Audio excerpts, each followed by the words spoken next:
Pernahkah Anda merasa terpojok di tengah obrolan ringan keluarga atau teman, hanya karena satu hal, Anda belum menikah? Usia Anda mungkin sudah lewat 30, bahkan 40. Dan mereka, entah karena iseng, tidak peka, atau merasa lebih berhasil, terus melontarkan kalimat-kalimat yang menohok. Kapan nyusul nih? Jangan milih-milih, nanti keburu tua loh. Apa jangan-jangan kamu terlalu egois buat hidup sendiri? Bagi mereka itu cuma canda, tapi bagi Anda, itu luka yang terus digaruk. Kadang Anda membalas dengan senyum, kadang hanya tertawa kecil, tapi jauh di dalam diri Anda bertanya, apa salah jika aku masih sendiri? Apa hidupku pantas dihakimi hanya karena belum menikah? Jika Anda pernah ada di posisi ini, maka video ini adalah ruang aman untuk hati Anda yang mulai lelah. Sebelum kita lanjutkan, saya minta dukung channel ini dengan cara subscribe dan aktifkan lonceng notifikasinya agar tidak ketinggalan konten narasi lainnya. Jika sudah, terima kasih. Mari kita lanjut dan coba Anda duduk sejenak. Tarik napas dalam-dalam. Dan tanyakan ini dalam hati Anda sendiri. Mengapa mereka terus mengungkit statusku yang belum menikah? Apakah mereka benar-benar peduli? Atau sebenarnya, mereka hanya sedang menutupi sesuatu dalam diri mereka sendiri? Kenyataannya, tidak semua orang yang terlihat bahagia benar-benar bahagia. Dan tidak semua orang yang terlihat peduli benar-benar ingin Anda bahagia.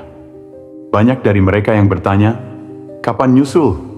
Bukan karena ingin Anda segera menemukan pasangan, tapi karena mereka ingin merasa lebih duluan, lebih unggul.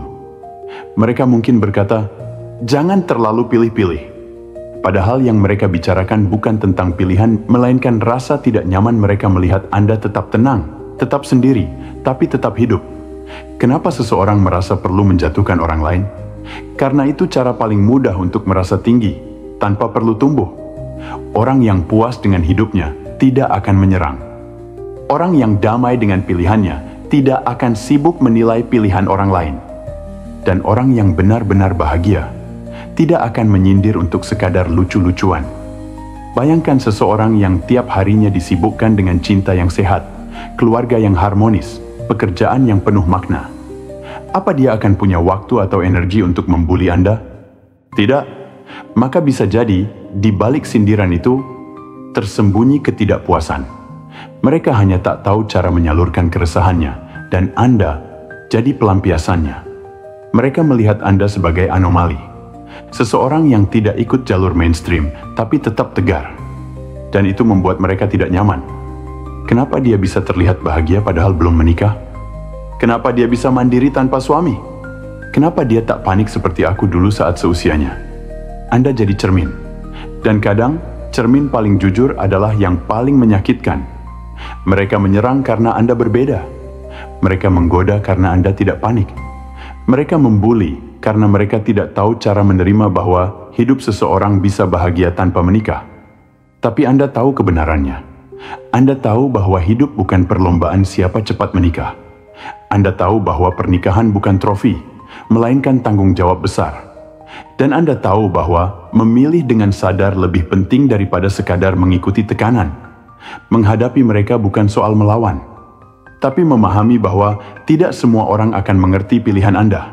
Dan tidak apa-apa, karena Anda bukan hidup untuk dimengerti semua orang. Anda hidup untuk mengerti diri Anda sendiri. Jadi, biarkan mereka dengan sindirannya. Tugas Anda bukan membungkam mereka. Tugas Anda adalah menjaga batin Anda tetap utuh, meski dicibir dari luar. Tetap tenang, karena ketenangan Anda adalah bentuk perlawanan paling elegan. Kita hidup dalam masyarakat yang sangat kolektif.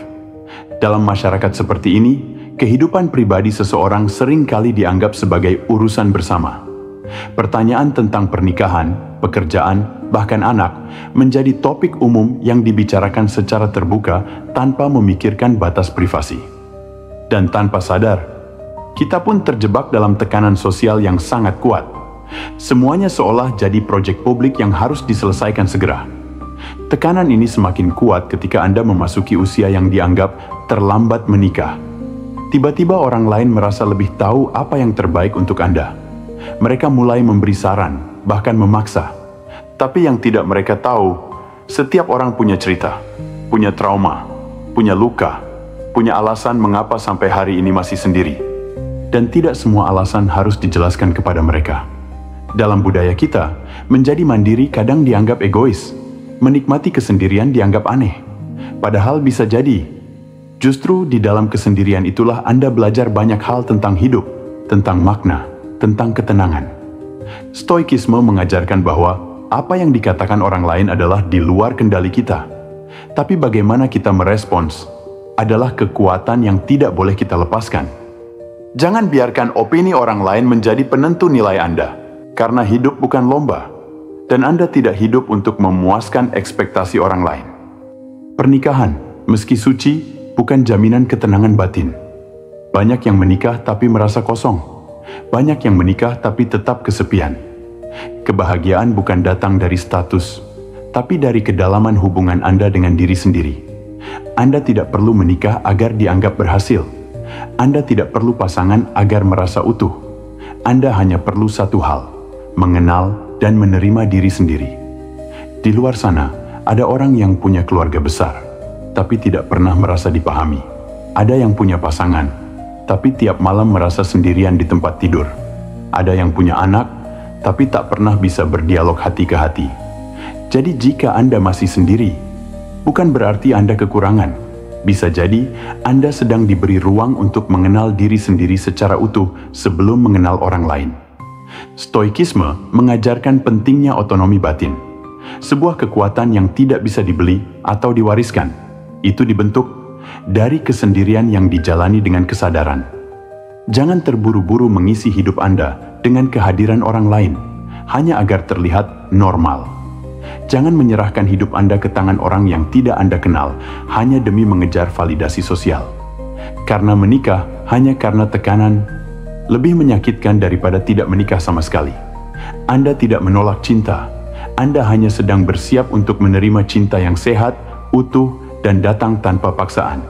Dan itu bukan kelemahan, itu kekuatan.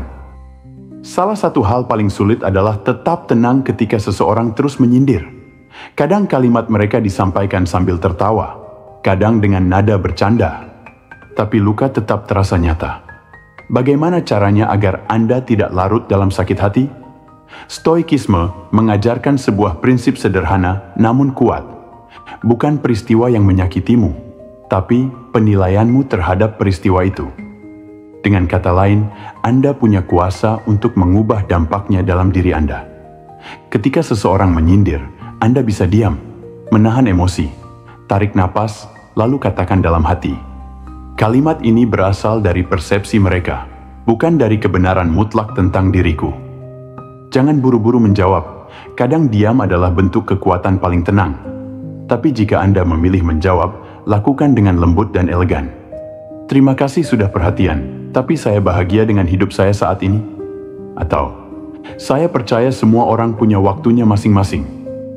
Jawaban semacam ini bukan hanya memperkuat batas pribadi Anda, tapi juga perlahan mengajari mereka tentang empati dan penghargaan. Ingat, tidak semua komentar layak diberi tempat di hati Anda. Tidak semua kalimat harus Anda bawa pulang ke dalam pikiran. Anda punya hak untuk memilah mana yang layak tinggal dan mana yang harus Anda lepaskan. Ketika ejekan atau sindiran datang langsung di hadapan Anda, apalagi di tempat umum atau forum keluarga besar, respons alami yang muncul bisa beragam. Marah, malu, ingin membalas, atau bahkan ingin menghilang dari ruangan itu secepat mungkin. Tapi disinilah kekuatan mental diuji. Dan stoikisme menawarkan sebuah pendekatan, tidak reaktif namun reflektif.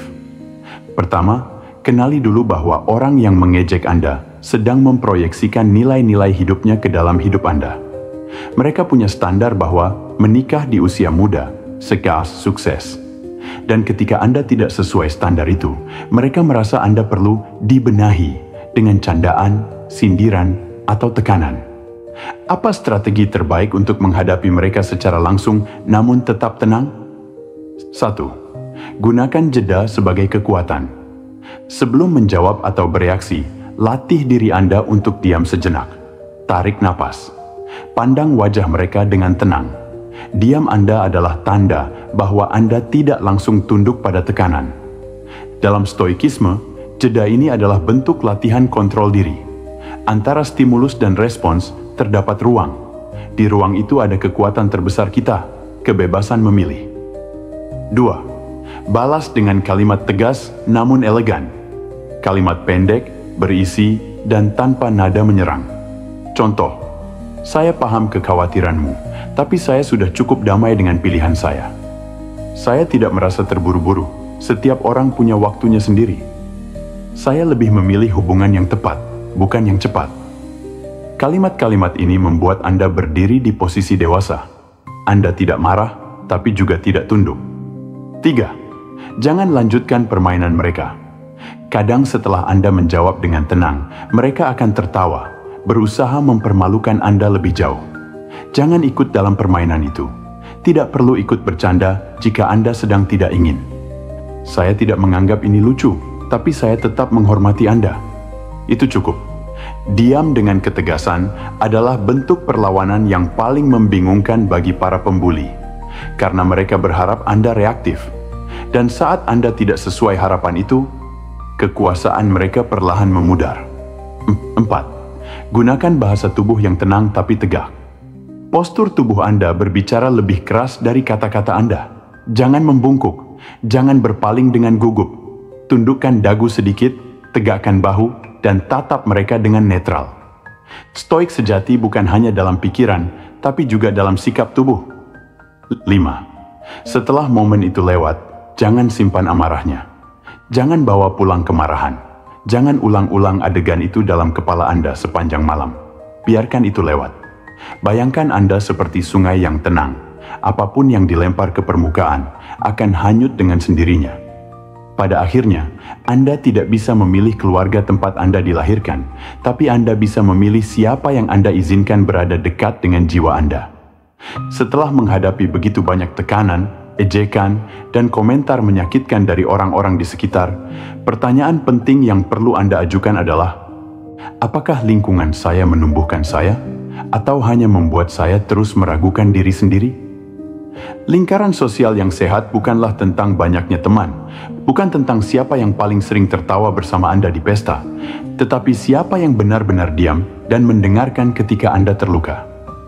1. Evaluasi lingkaran Anda saat ini. Perhatikan siapa saja yang selalu membuat Anda merasa bersalah hanya karena Anda belum menikah. Siapa yang mengangkat Anda, dan siapa yang diam-diam menjatuhkan Anda dengan candaan mereka? Bukan berarti Anda harus memutus semua hubungan, tapi Anda bisa mulai memberi batas, menentukan jarak, memilih topik pembicaraan, dan yang terpenting, memberi ruang untuk diri sendiri agar tidak terus-menerus terpapar tekanan sosial. 2. Bangun hubungan berdasarkan rasa hormat, bukan status. Cari mereka yang menghargai Anda karena siapa Anda, bukan karena apa status Anda. Teman yang tidak peduli apakah Anda menikah atau tidak. Keluarga yang tidak menjadikan pernikahan sebagai alat ukur kedewasaan. Komunitas yang memberi ruang untuk berkembang, bukan membandingkan. Mungkin tidak mudah menemukannya. Tapi ketika Anda mulai menyelaraskan diri dengan nilai-nilai yang benar, ketenangan, integritas, dan kesadaran diri, Anda akan secara alami menarik orang-orang yang sefrekuensi. 3. Jangan takut untuk sendiri sementara. Kesendirian yang sadar jauh lebih mulia daripada pergaulan yang dipenuhi racun. Jika Anda harus menjauh dari beberapa orang demi menjaga kesehatan mental dan ketenangan batin Anda, lakukanlah. Anda tidak egois. Anda sedang menyelamatkan diri Anda.